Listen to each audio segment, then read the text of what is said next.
Good morning. Welcome to the weekly multi-platform service of Tri-County Unitarian Universalists, based in Summerfield, Florida.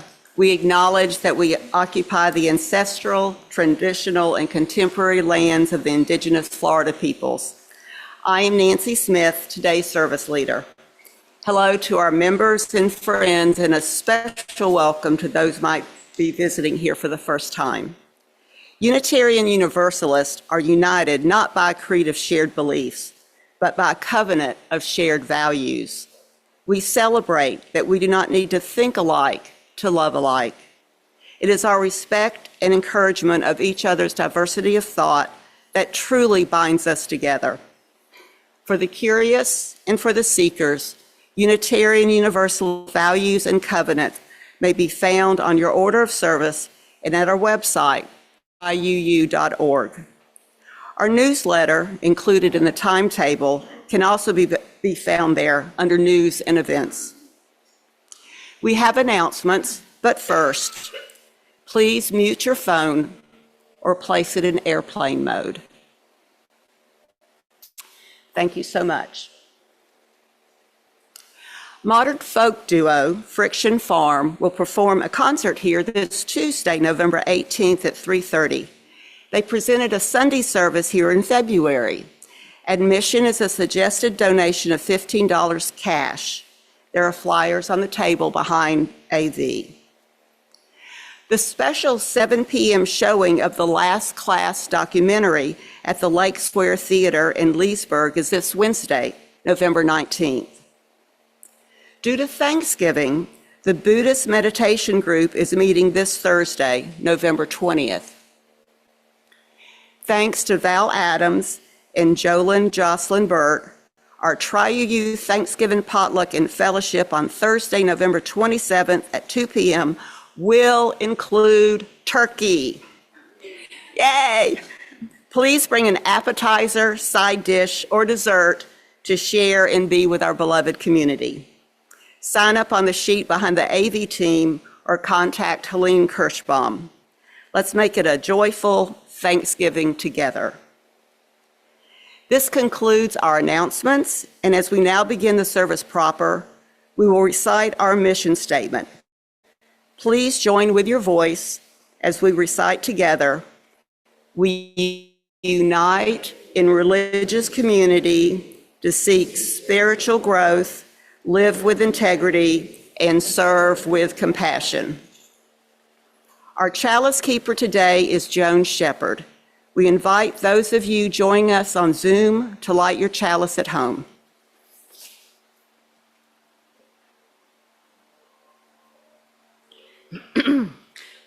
As we light this chalice, hear these words. Gratitude lets the universe know what you would like to see more of. Appreciate what you can be grateful for and open your heart to even more goodness in your life. By someone named Saratoga Ocean.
Our opening words this morning come from Monica Jacobson Tennyson. This is the heart of our faith. What is it that calls you here, that calls you onward, that calls you inward, that leads you homeward? What is it that gives you the power to make that change, to ask that question, to take that journey? What is it that says you have done well, that asks you to learn more, that brings you to sad times? It is relationship, the beating heart of our faith. It begins when we share this hour, our truths, this air, our hearts. Come, let us worship together. Please rise and lift your voice in song with me for our opening hymn, Morning Has Broken.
So our story this morning is God in Between, written by Rabbi Sandy Eisenberg Sasso and illustrated by Sally Sweetland. This is one of my very favorite stories, and it is a little longer than usual, but I hope you will not mind indulging me. Once there was a town at the foot of a hill with no roads and almost no windows. Without roads, the people of the town had nowhere to go, and they wondered what was on the other side of the hill.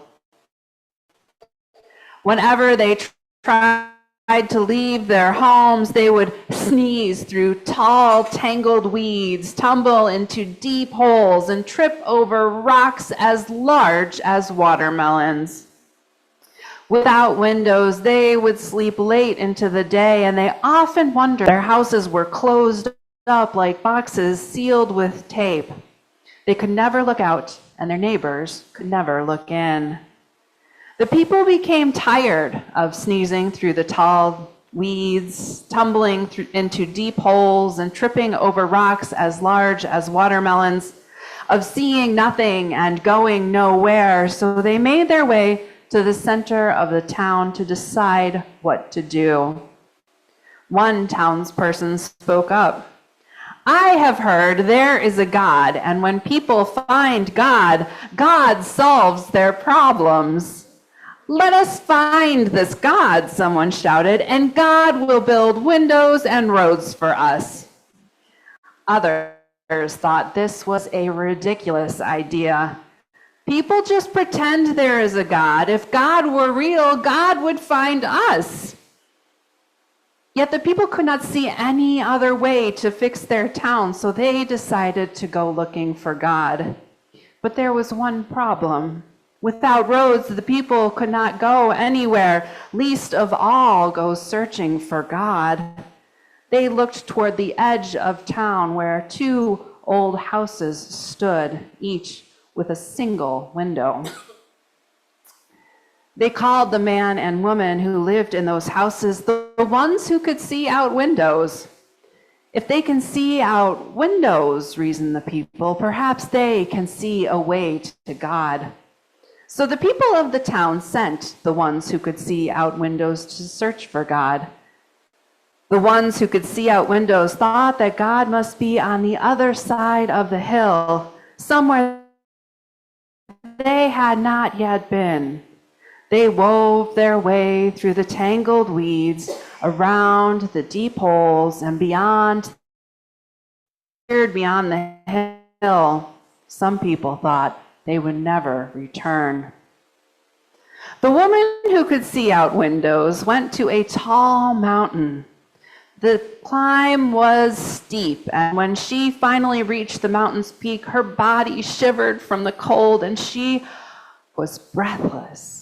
She gazed up at the sky and tried to tug on one of the clouds. She looked down to the ground and watched the earth spin in a dizzy dance, but she did not see God. Then the woman who could see out windows thought that God might be in the deep waters that covered so much of the earth. So she set sail on a ship that went far out into the ocean. One day, the sea waters turned from a placid blue to an angry foam. A storm stirred up the depths, and the ship tossed and turned on the waves. The woman imagined what it would be like to tumble around in the belly of a big fish. But as the ship swayed back and forth, she felt that she had a whole school of fish in her belly. The woman could no longer see God in the ocean. She could only search on dry land. Meanwhile, the man who could see out windows traveled to the desert. He listened for God in the desert winds and looked for God in the sands. The sun burned his skin and the hot ground made blisters on his feet, but he did not find God. Then the man thought he might find God in the cool quiet of a cave. He searched in the dark for God, and he listened for God in the silence. At first, the cave's wet walls soothed his sunburned skin, but then the black shade turned into thick ink, and he imagined scary sounds. The man became very lonely in the cave, and he did not find God. The ones who could see out windows were tired and decided to stop looking for God. Each hoped the other had been successful on the journey. But when they met, the woman saw the man's drooping shoulders, and the man saw the woman's sad eyes. They knew that neither had found God.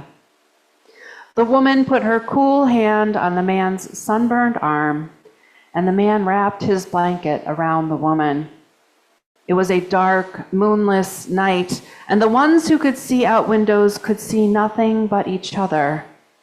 In soft, small voices, they talked long into the evening. They told each other their stories. When dawn lightened the sky, the man said, "It's time to go home," and the woman agreed. One of the townspeople saw the ones who could see out windows approaching the town. He called to the others, and they came sneezing through the tall weeds, tumbling into the deep holes, and tripping over large rocks to greet the man and woman. "Tell us," they shouted, "where is God?" The woman who could see out windows told her story. "I climbed a tall mountain. I traveled on the waters that cover our earth, but I did not find God." The man who could see out windows told his story. "I walked across the desert sands that spread like a hot white fire over the land. I sat alone in a cave. Others have sought God in these places, but I did not find God there." The people called out, "We were right all along. There is no God." The townspeople's voices grew louder and louder. They were so busy complaining about all the problems in their windowless, roadless town that they forgot about the ones who could see out windows and about God. Days passed, and everything was the same in this windowless, roadless town, except for one thing. The ones who could see out windows helped each other put windows in every room in their houses. Then the woman and the man cut the weeds and filled the holes and cleared the rocks to build a road between their homes. The townspeople were stunned. "We have never been able to have any roads in this town. We have never seen so many windows. How did you do that?" "With God's help," answered the ones who could see out windows.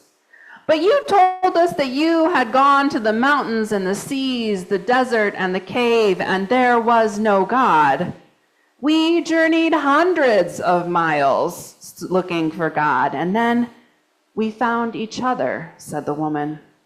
"And we discovered God was with us," said the man. "With you? Right here?" puzzled the townspeople. "At home?" "Wherever we are," answered the woman who could see out windows. "What about what lies beyond the hill, the mountains, the sea, the deserts, the cave?" asked a townswoman. "Wherever we are," said the man who could see out windows. "But I don't see God anywhere," insisted one of the men of the town. "I just see you. If God is here, show us where." The ones who could see out windows spoke in a whisper. The townspeople gathered close to listen. The setting sun blushed the sky a deep red, and a breathless embrace and silence embraced the town. "God is in the between," said the ones who could see out windows. In between us.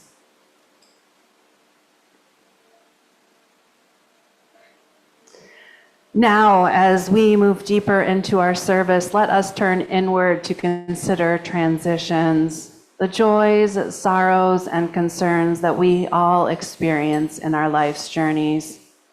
There are 3 bowls of stones of different colors representing the gratitude of joy, the grief of sorrow, and whatever feeling you're having related to your concerns. After those present have placed stones in the water, our ushers will place stones from each of the bowls into the water on behalf of those who are not present in the building and those who have chosen not to or who are unable to come forward. Those online are invited to type into the chat to express what is on your heart. When all the stones have been mingled in the water, we will take a moment for silent meditation or prayer. You may now come forward.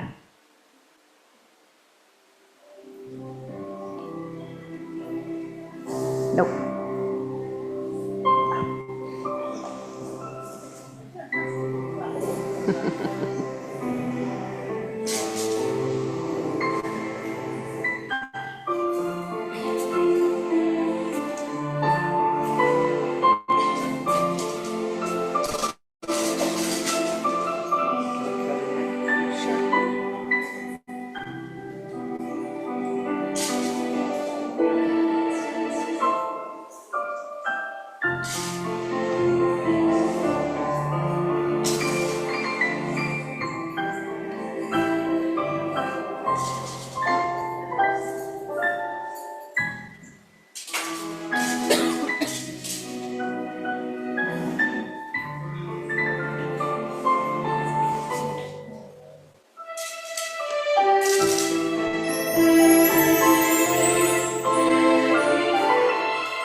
Let us take a moment now to reflect on our own joys, concerns, and sorrows, and those of others in this beloved community.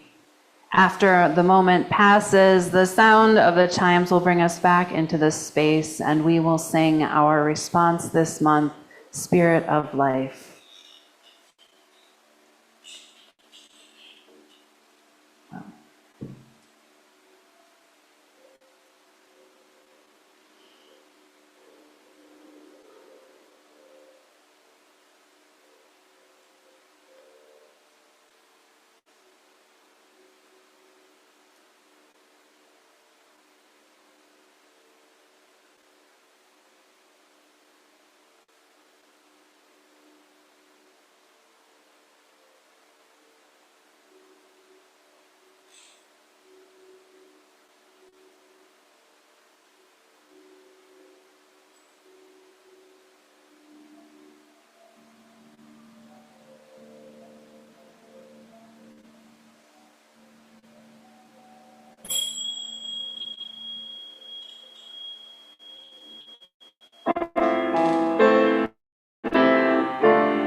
Spirit of life, come unto me. Sing in my heart of the stories of passion. Blow in the wind, rise in the sea, move in the hand, giving life the shape of justice. Move, hold me close, please set me free. Spirit of life, unto me, unto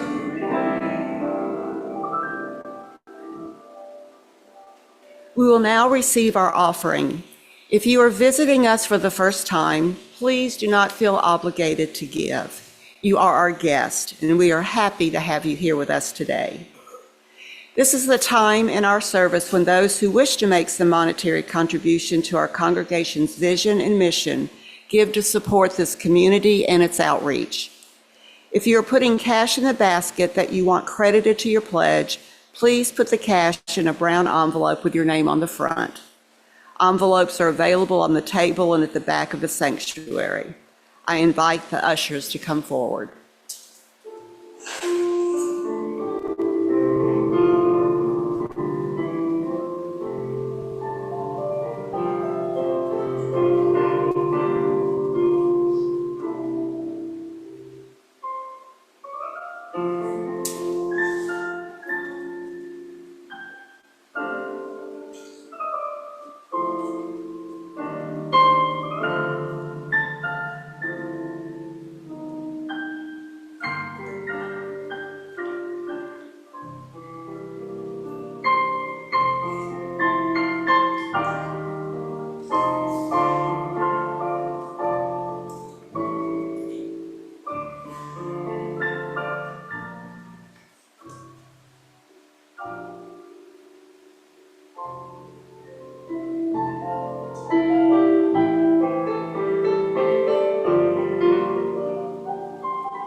Our reading this morning comes from Emily Richards. This is Stories in the Making.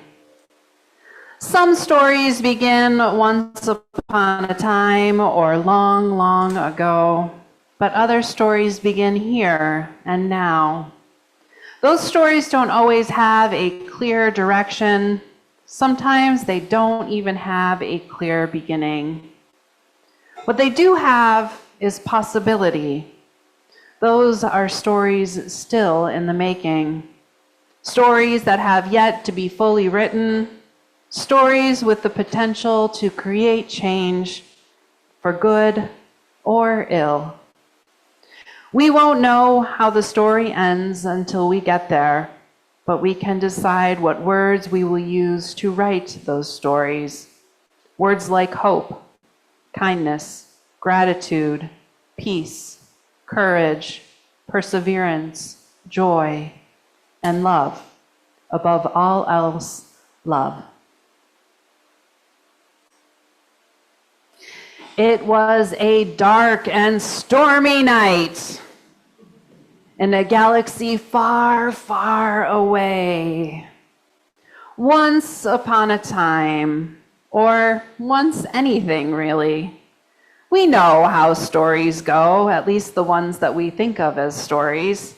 They have familiar arcs, the beginning, middle, and end sequence, unless they are trying to make a point by starting in the middle or the end and working their way backward. Occasionally, as is somewhat customary with crime shows, you may also get a preview of some act or of what happened before to bring us into this moment where the show begins. But still, it all mostly follows that same pattern. You may be getting tired of hearing me say this in this last month, but humans are meaning-seeking, meaning-making, storytelling creatures. Even when we're terrible at it, when someone says, "Tell me a story." Our brains are wired for storytelling because it is how we make sense of the world and our experiences, which humans struggle mightily with when we don't have them. Stories make us who they are, and they are sacred. Not having a story or meaning is deeply distressful to us. I saw this many times when I worked as a chaplain.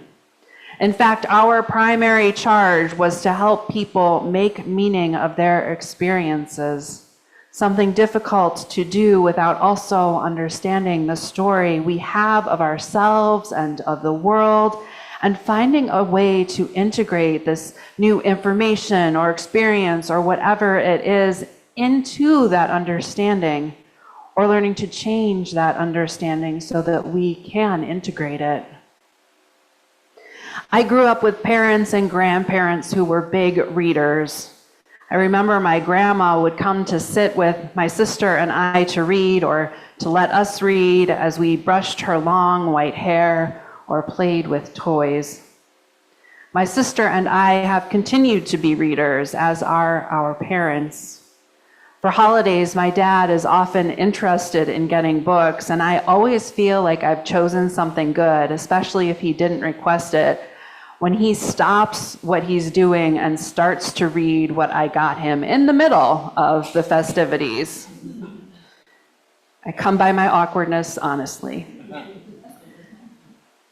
A couple of months ago, a colleague shared that he was planning their 4th annual book communion service, and I said, what now? Can I have information on that, please?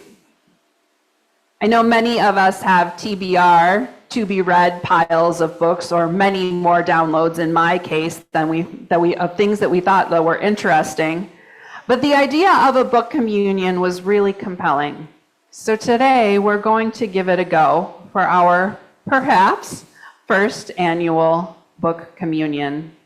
It will likely be a bit of a mess, but hopefully a little bit of a mess than last week's service. If you are on Zoom, I have asked y'all to be broken into small groups so that you can share the titles of books or other media with each other during this time, even though you cannot physically exchange things. For y'all here, I'm going to divide the group into left and right. If you did not bring a book, can I see a show of hands of who did bring books?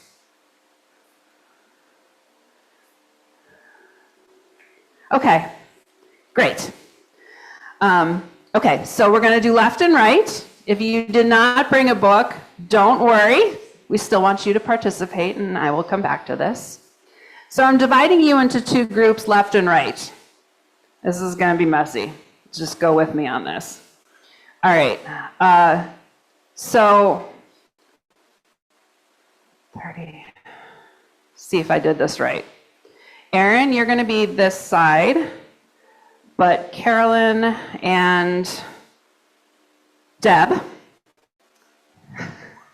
you're going to be this side, and I think that will be a relatively even split. Okay, so what I want you to do is find someone who's in the group that you are not in. So if you are in this side, someone on this side, and if you are on this side, someone on this side, to exchange a book with. Please do this, try to do this with someone that you don't necessarily know well, if you can. For example, I don't want all the book club members sharing books together. I think you guys have practiced that enough. Now, if you haven't brought a book, I want you to join a pairing if you can find one. And then you can still share about a book or other media that you love and or has impacted your life in some meaningful way. This way you still get to hear about two great books and share about your own. I also have some books that I can share, and I don't know how to do that yet, but we'll figure it out. Or you can just choose me as your partner. Do we know what to do? Okay. I'm going to give you about 12 minutes. We'll see how it goes to complete this. So take some time to find someone and share. Then we will come back together to close out this part of the service, and we will sing our closing hymn.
These words come from my friend and colleague, the Reverend.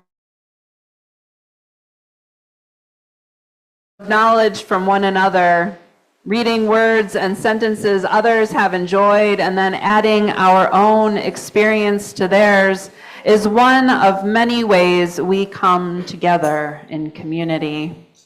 May our choices bless you deeply, and may we continue to fight for the ability to learn in freedom, peace, and happiness. Also, I just want to note that if for whatever reason the books that you got today don't quite seem like the thing that you're most interested in, you can exchange them with someone else during the social hour. If you would please rise and lift your voice in song with me for our closing hymn, We Laugh, We Cry.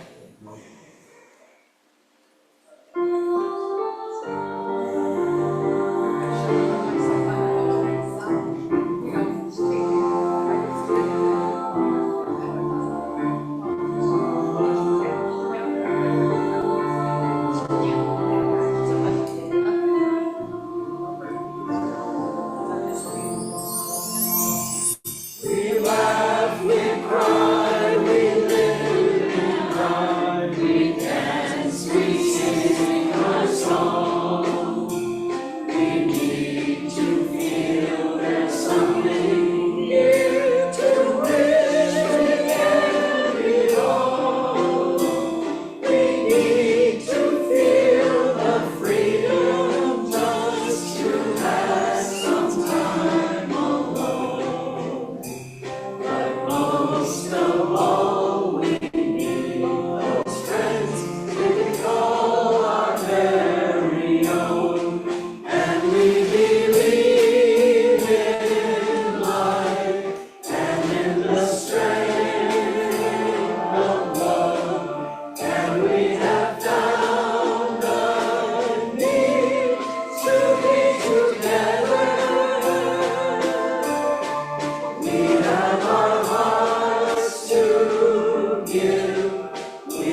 Joan Shepherd will now read our chalice extinguishing message.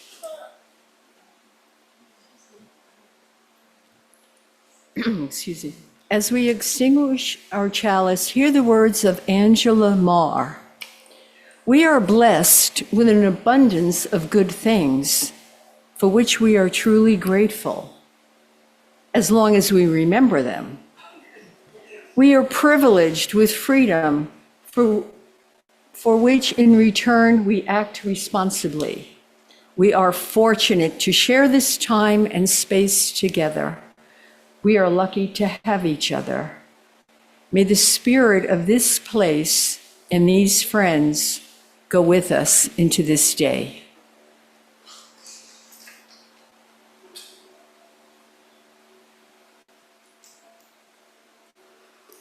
I invite anyone who has just begun to visit with us and who wishes to do so to introduce themselves.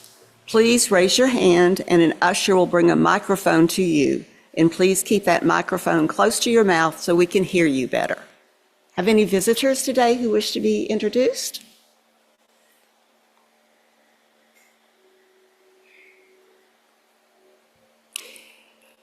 If you would like to receive regular communications on upcoming Tri-UU events, please take and fill out a guest card, which will be available at the door after the service. If you have any questions about Tri-UU, please see Andrea at the table after the service. We are interested to hear how you experience this hybrid worship service and/or what you took away from the sermon. For those of you who are on Zoom, raise your hand or speak or type your comment in the chat box. For those here in the gathering space, please raise your hand. If there is time, please share your name and keep the microphone close to your mouth so we can hear you better. And if you wish to be seen on the monitors and by those attending on Zoom, please stand directly in front of the pulpit. Please keep your comments brief and on topic and no announcements, please.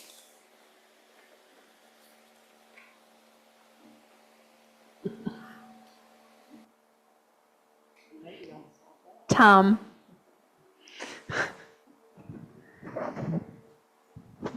Well, I enjoyed the service because I got to meet a person that I never talked to before and learned about Sacagawea. And the other thing I'd like to say is I'd like to welcome Bill back from his absence, and I hope to see him in the choir next week.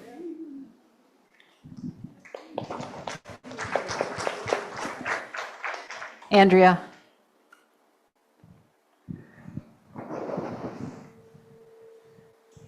Yeah, this was a surprise. I told a couple people, including Bill for one, that I really had thoughts about not coming today. The idea of doing this is not in my comfort zone at all. I don't have a bookshelf full of books, having downsized, and also I'm more audible books and electronic books. But thanks to someone who came up and just was there, and we had a wonderful conversation. And I don't know that I'm converted to this type of thing, but it was not as painful. In fact, it was quite positive. So thank you. Thank you, Andrea. Trish.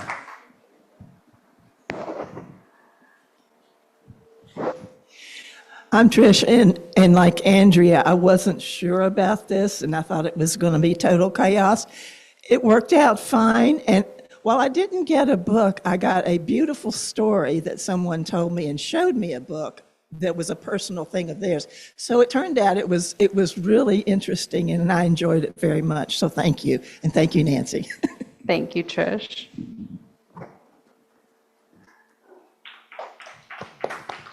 Pat. I'm Pat, and I do this all the time on Zoom, all these little breakout rooms, so I was ready, willing, and able, even though I didn't know we were going to do this week. And I had a fabulous conversation that I would have never had with someone I already thought was quite lovely, but just had never really been able to share the kind of thoughts that we did today. So I really appreciated this opportunity. Thank you. Thank you, Pat. Maria. I just want to plug a word for the book club that we, Nancy, who is our leader, is not here today, but we meet every last Monday of each month. We are not meeting this month because of Thanksgiving, but we read wonderful books and we have great discussions, and I can see people here who are agreeing with me. So join us. That's it. Thank you.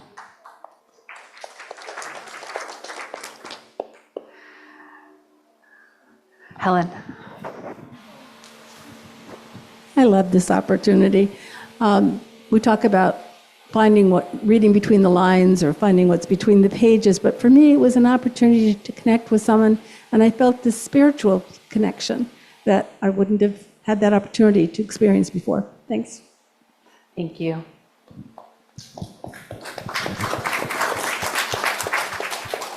Okay.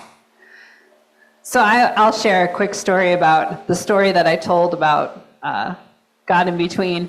When I was doing my chaplaincy training, we had to do an interfaith service from time to time, and so I would sometimes read this book because it's fantastic, and it was broadcast to all of the hospital rooms, so everybody could watch it on their TV at home, and almost nobody ever came to the actual services, so it always looked like we were talking to an empty room as we were preaching whatever we were preaching, or in my case, telling the story. And one time, I'm reading this story, and this couple comes in to the back of the chapel, and I was just at the part where I was saying, "We were right all along. There is no God." And I was just like, oh man. I don't know what they're thinking. There's nobody here, and there's somebody in the chancel screaming, "There's no God," in this beautiful sanctuary. I was like, afterward, I said to the department people, I was like, did anybody come in and make any complaints about somebody screaming about there being no God in the service? Sorry about that. Oh, our closing words come from Melissa Carville-Zemer.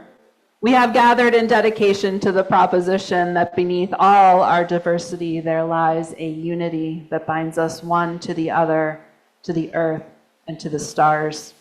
We have gathered in witness. Let us take our witness out into the world.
Thank you, Tom. Join us for fellowship in the back of the room until 11 o'clock. Reverend Kristina will be around until 10:20 or so for those who would like to speak with her. Come and say hi. And if you want a bit more to eat and more time to visit, there's a sign-up sheet on the table near the bookshelves to coordinate with others who would like to go out for brunch. The Zoom room will stay open for 20 minutes.